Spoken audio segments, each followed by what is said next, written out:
नमस्कार, स्वागत है आपका। आप देख रहे हैं ग्राउंड रिपोर्ट। आपके साथ में हूं शबाब। दिन भर क्या घटा प्रदेश में खास, हम आपको बताएंगे अगले आधे घंटे में।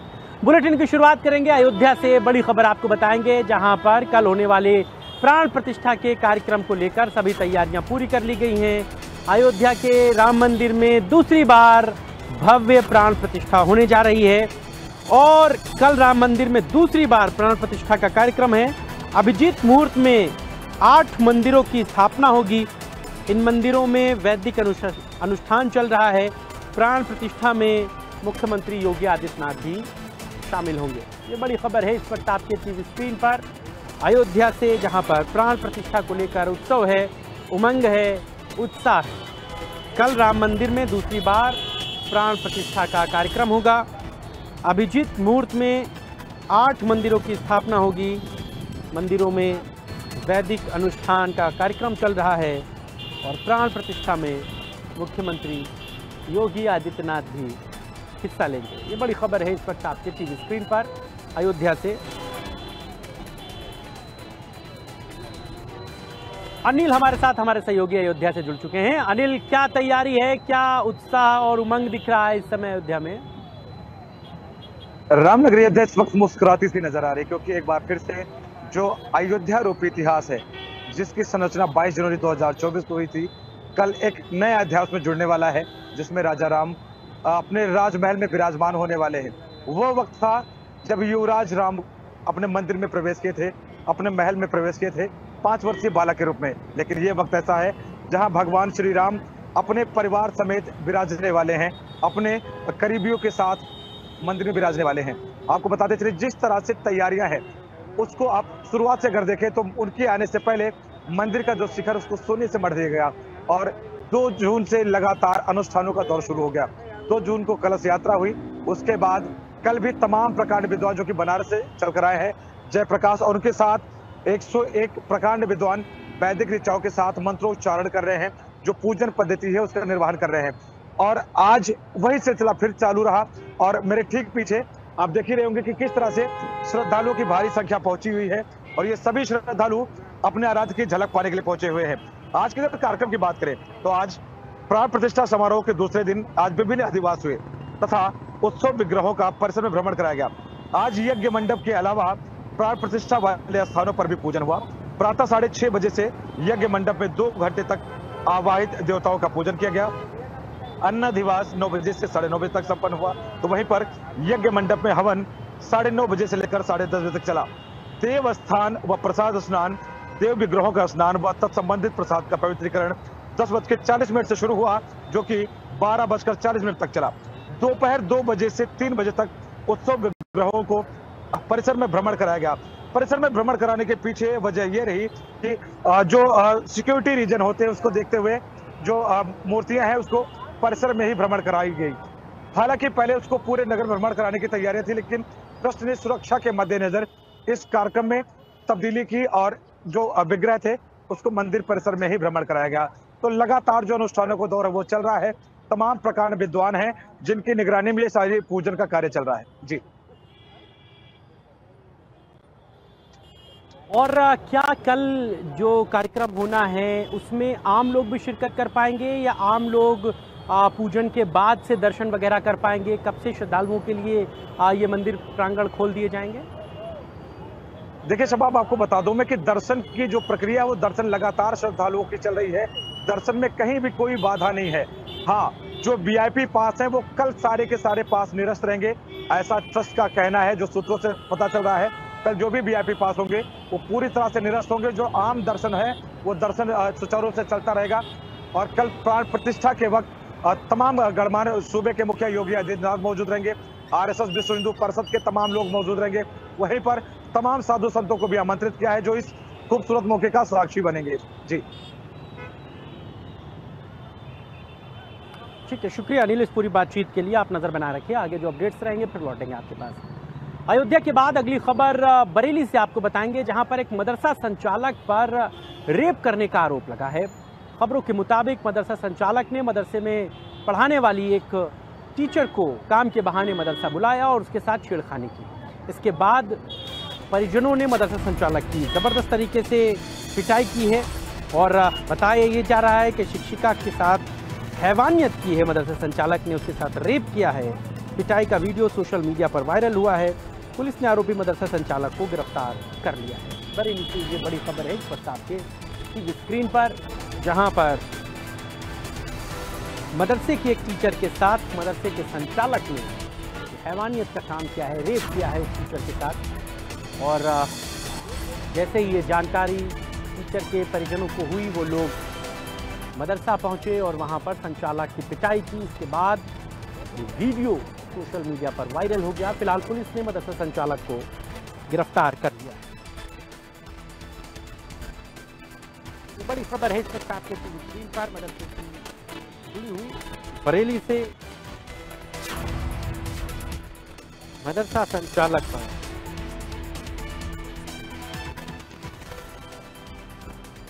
रेप का आरोप लगा है, रेप किया है उसने।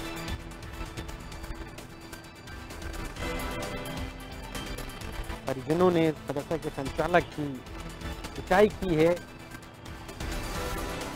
ये बड़ी खबर है इस वक्त आपके टीवी स्क्रीन पर।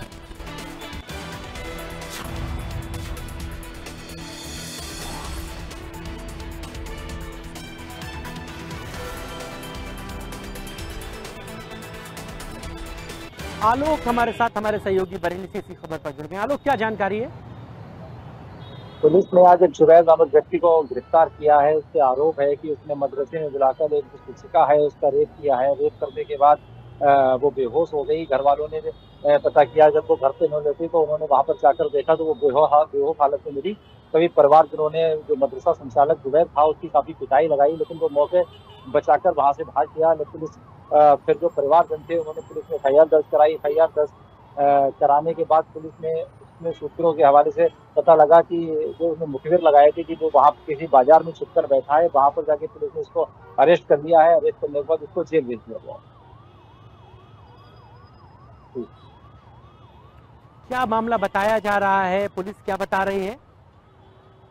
पुलिस का कहना है कि ये जो मदरसा संचालक जुबैर है इसने कई बार उसको बुलाने की कोशिश की है, लेकिन वो नहीं आई। लेकिन पता नहीं कि इस बार उसने क्या ऐसा कहा जो वो काम करने के बहाने उसके घर पे आ गई और उसने उसके साथ आरोप है कि उन्होंने उसके साथ रेप किया है। और रेप करने के बाद वो वहां से परिवारजनों ने जब उसको मारा तो उसके डर के भय से वो वहां से भाग गया और जाके कहीं छुप गया। ठीक है, आप नजर बनाए रखिए, क्या अपडेट रहता है फिर लौटेंगे आपके पास। फिलहाल बहुत शुक्रिया इस पूरी बातचीत के लिए। अगली खबर आपको नोएडा से बताएंगे, जहां पर थार से कुचलने के मामले में पुलिस ने 6 आरोपियों को गिरफ्तार कर लिया है। ये बड़ी खबर है इस वक्त आपके टीवी स्क्रीन पर। पुलिस ने घटना में यूज हुई कार को भी बरामद कर लिया है। 6 से ज्यादा युवकों को हिरासत में लिया गया है। मुख्य आरोपी की फिलहाल अभी भी तलाश की जा रही है। नोएडा का ये मामला थार से कुचलने का, इस मामले में पुलिस ने 6 से ज्यादा लोगों को हिरासत में लिया है। मुख्य अभियुक्त अभी भी फरार चल रहा है। बड़ी खबर है इस वक्त आपके टीवी स्क्रीन।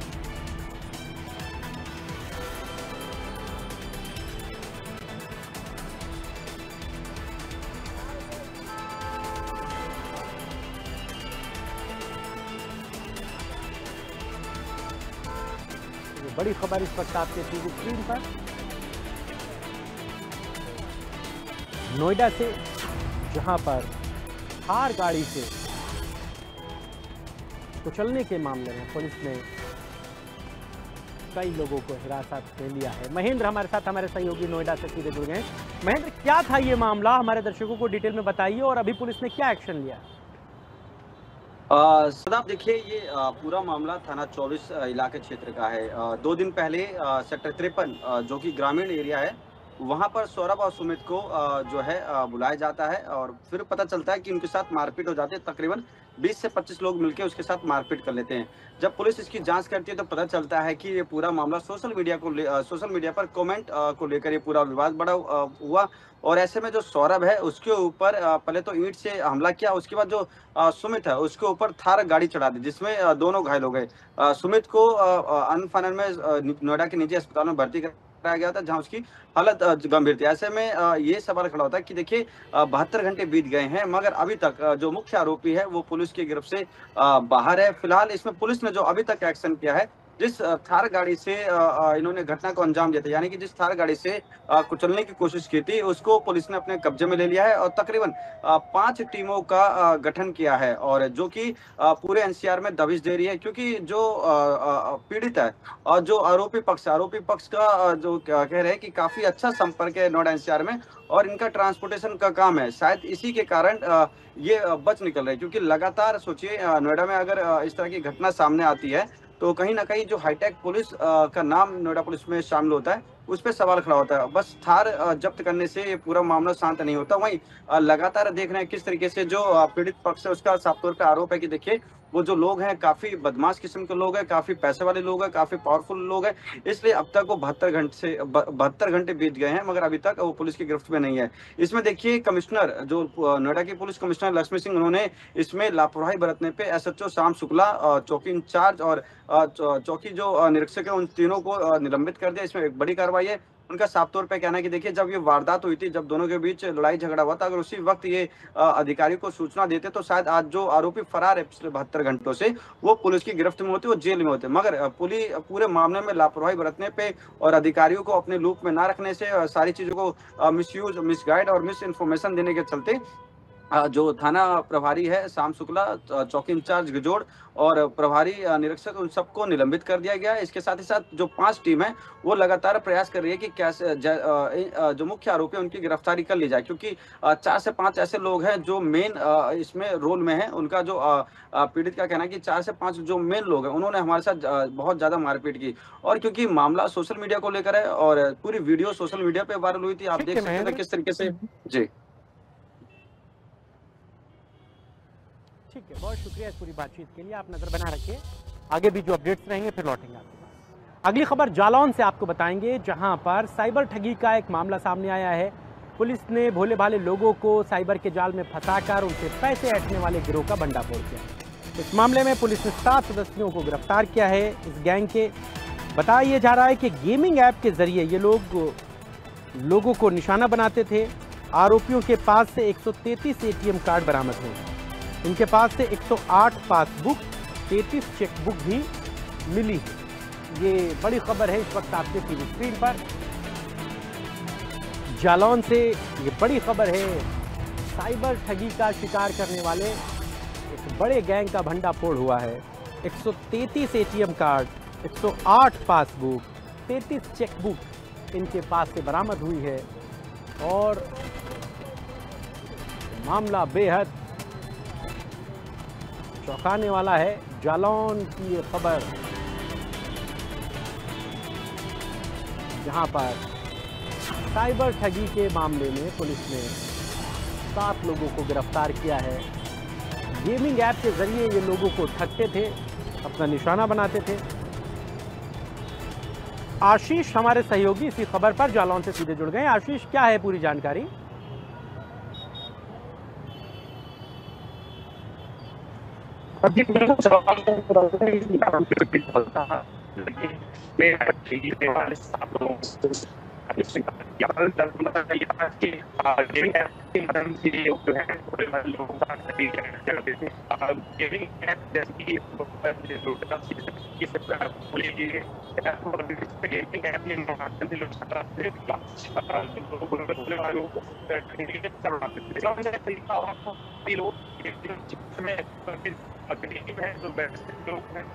ठीक है आशीष, थोड़ा तकनीकी खराबी है, आपकी आवाज़ साफ नहीं आ रही है।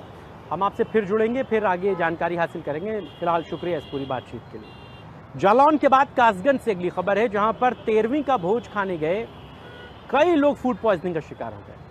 इसमें बड़ी जो है वो 13वीं के मौके पर कार्यक्रम आयोजित किया गया था, जिसमें 104 लोग 13वीं का खाना खाने के बाद फूड पॉइजनिंग का शिकार हो गए। इन्हें हॉस्पिटल में भर्ती कराया गया। फिलहाल स्वास्थ्य विभाग की टीम ने गांव जाकर पूरा जायजा लिया है, पूरा मुआयना किया है। कासगंज के सिढ़पुरा थाने के जलीलपुर गांव का ये मामला है, जहां पर ये 13वीं का कार्यक्रम था।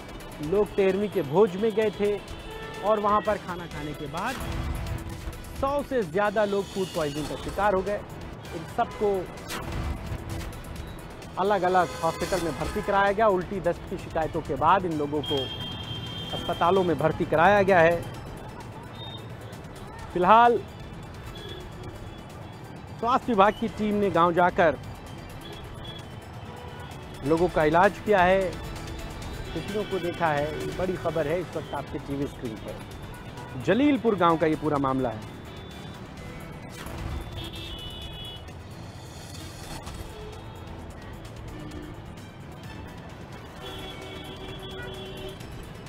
बड़ी खबर कासगंज से आपके टीवी स्क्रीन पर।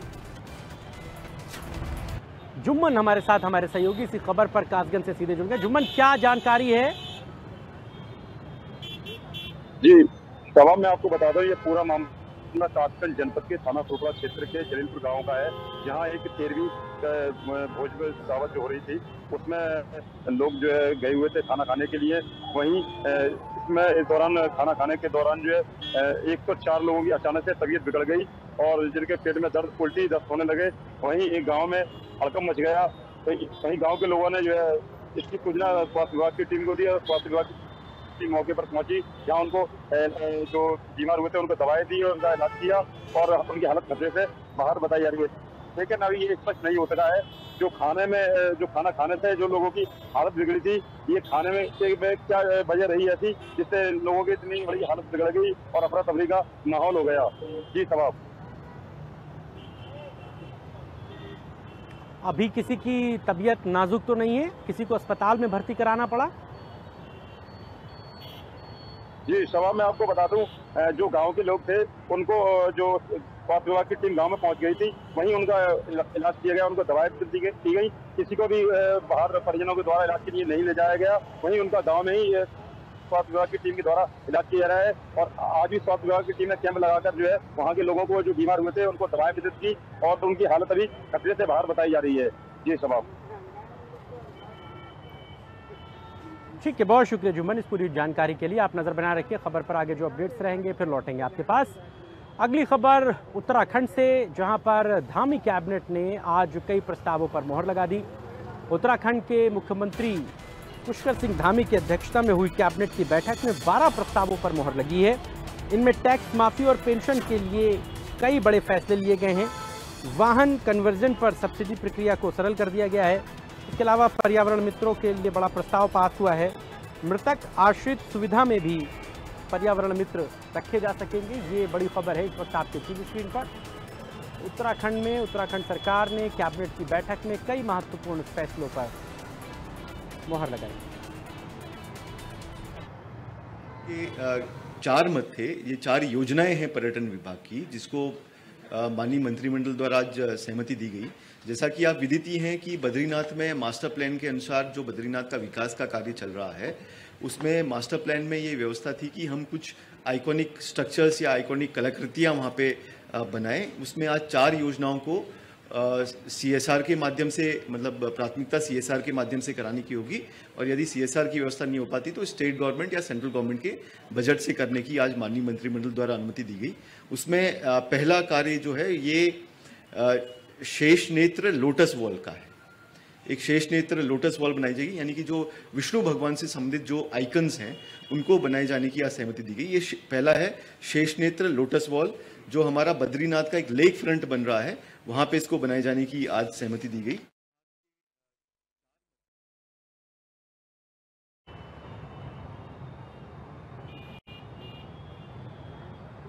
सचिन हमारे साथ, हमारे सहयोगी देहरादून से सीधे जुड़ गए। सचिन, हमने तो सुन लिया कैबिनेट में क्या क्या प्रस्ताव पास हुए, किस तरीके से प्रदेश के विकास में इन प्रस्तावों के आ जाने के बाद एक बड़ी जो शुरुआत है वो हो सकेगी, तेजी के साथ प्रदेश विकास कर सकेगा? देखिए, जो आज की कैबिनेट थी, यानी आज की जो कैबिनेट है उसमें जो है 12 प्रस्ताव पर जो है सरकार की मोहर लगी है। इसमें जो सबसे पहला है, मैं आपको बताना चाहूँगा, जिस तरीके से पर्यावरण पे काम करते हैं, यानी नगर निगम में जो कर्मचारी जो कार्य करते हैं या जो परमानेंट यहाँ पर जो है नौकरी करते हैं, कई बार देखा होगा कई लोगों की जो है मृत्यु हो जाती है, यानी मृत्यु के बाद पहले नौकरी नहीं दी जाती थी सरकार के द्वारा। लेकिन अब सरकार ने जो है आज की कैबिनेट में प्रावधान से बदल दिया है, यानी मृतक आश्रितों की नौकरी जो है, जो पर्यावरण मित्र होंगे उनको जो है नौकरी दी जाएगी सरकार की तरफ से। और सबसे पहला पॉइंट, दूसरा पॉइंट ये है कि जो मैं आपको महत्वपूर्ण पॉइंट बताऊंगा, जिसमें जो है बद्रीनाथ जो मास्टर प्लान चल रहा है यार, जिस तरीके से जो है बद्रीनाथ भगवान विष्णु का मंदिर है जो जिला चमोली में पड़ता है, इसको कॉरिडोर बनाया जा रहा है केंद्र सरकार के द्वारा, यहाँ पे जो योजना चलाई जा रही है। लेकिन इस योजना को जो यहाँ पर जो है, जो भगवान विष्णु के जो आइकॉन है, चाहे इसमें सुदर्शन चक्र की बात करी जाए या उनसे संबंधित जितने भी आइकॉन है वहाँ पर जो है बनाए जाएंगे। एक चौक का निर्माण यहाँ पर करा जाएगा जहाँ पर जो है, जो सिमट में बंदर मंदिर के पास में। तो और सबसे बड़ी बात है कि भर्ती प्रक्रिया, यानी वर्दीधारी भर्ती प्रक्रिया, जिस तरीके से हम सिपाही की बात करें या दरोगों की बात करें, यानी सारी परीक्षाएं जो है जो कि SSSC के माध्यम से जो है एक ही किसी को कराई जाएगी। यानी आपने देखा होगा कई बार होता क्या था, इस पर एक तो सबसे बड़ी बात है कि भ्रष्टाचार से मुक्ति मिलेगी। आपने देखा था SSSC मामले में जो है कई लोगों को जो है सरकार ने जेल में डाल देता, यानी अब फेयर तरीके से यहाँ पर जो है भर्ती प्रक्रिया की जाएगी। और दूसरा मामला यह है कि आपने जिस तरीके से 15-20 साल बात करें, जो 15-20 साल पुरानी गाड़ियां हैं उनको जो है जिस तरीके से यहाँ पर जो ग्रीन जो विदाउट जो मोटर, यानी मोटर उनमें गाड़ियों में लगी हुई है और उनमें जो पेट्रोल की व्यवस्था भी है, लेकिन अब इन गाड़ियों में जो है सरकार के द्वारा छूट भी दी जाएगी। तो कुल मिला के ये कहा जा सकता है कि जो महत्वपूर्ण विषय थे आज की कैबिनेट में वो इस प्रकार है। और साथ ही जो है जिस तरीके से सरकार प्रदेश के जितनी भी योजनाएं उनको आगे बढ़ाने का काम भी सरकार के द्वारा किया जा।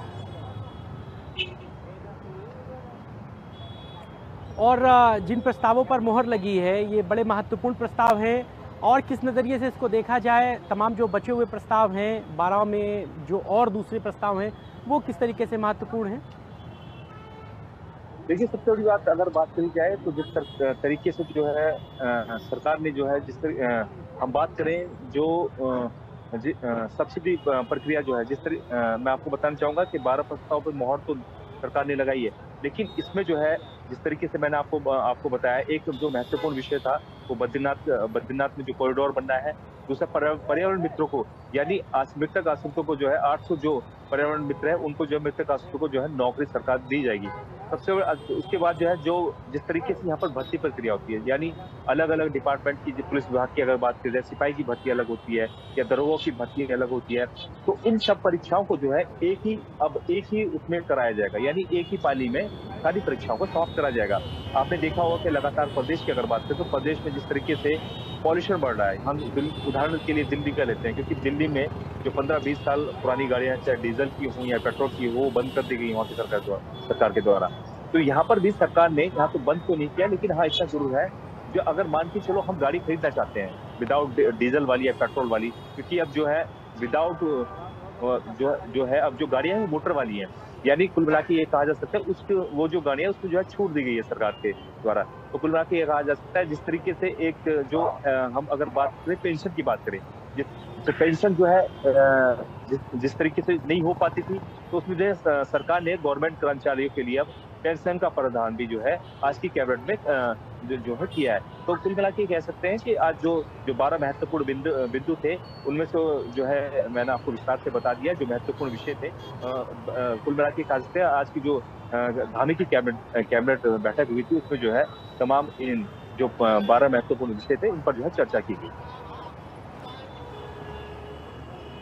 ठीक है, बहुत शुक्रिया सचिन इस पूरी बातचीत के लिए। आप नजर बनाए रखिएगा, खबर पर आगे जो अपडेट्स रहेंगे फिर लौटेंगे आपके पास। इन्हीं तमाम खबरों के साथ ही ग्राउंड रिपोर्ट में आज के लिए बस इतना ही। देश और दुनिया की तमाम बड़ी और अहम खबरों के लिए देखते रहिए इंडिया न्यूज़ उत्तर प्रदेश उत्तराखंड। लखनऊ में मेरे कैमरा सहयोगी राजेंद्र के साथ मेरी पूरी टीम को दीजिए इजाजत।